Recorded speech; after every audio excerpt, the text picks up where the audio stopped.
Thank you. Call Graham Day to be followed by Gillian Mackay. Thanks, Presiding Officer. For our own health and well-being, not to mention the good of the planet, we all of us need to give walking and wheeling greater priority in our lives. But how each of us buys into the aspirations of National Walking Month and the government motion will differ from person to person. As a former Transport Minister, I've been particularly keen to rise to the 20% cut in car kilometres challenge. I found having days when the car sits parked up is easy, so too reducing some avoidable vehicle journeys.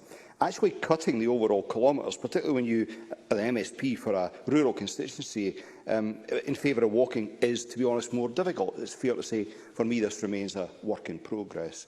As far as walking more per se is concerned, being gifted a step-counting watch by my daughter a year past January has proved a significant motivation. Some might say I've become obsessed. I'll leave others to judge. But if it assists colleagues in coming to a conclusion on that, let me share the following.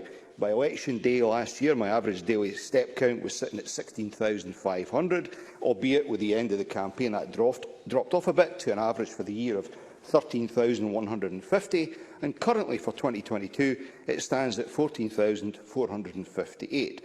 Not that I'm counting, you understand. Walking to and from Parliament where possible and here contributes to cutting down and using the lifts in this place. All helps. So too right now, of course, does election campaigning. That will be the case for all of us. However, Presiding Officer, while supportive of others doing it, I can't claim to be an avid walker of distances for recreational or exercise purposes. Well, not unless you count pounding the golf course. Mark Twain once famously described golf as a good walk spoiled.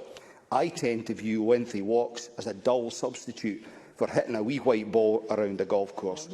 I'm one of those people who will spend 3.5 hours walking the golf course in a heartbeat, but wouldn't dream of committing even a third of that time to walking just for the sake of it. And I won't be alone in finding my own way of buying into the health and well-being ask to be made of all of us here.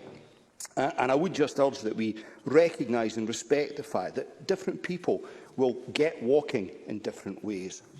It's absolutely right, Presiding Officer, that we promote walking for the health and climate change reasons that we all know about. But we should also acknowledge that people will come at this from entirely individual perspectives.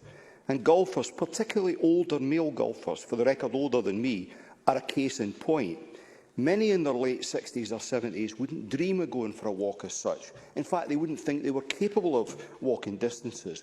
But once, twice, maybe 3 times a week, they'll head for the golf course where, depending on how much time they spend searching the rough for balls, they might be clocking up 11,500 steps or circa 5 miles without noticing it, staying fit and active as a result, with the multitude of benefits that brings.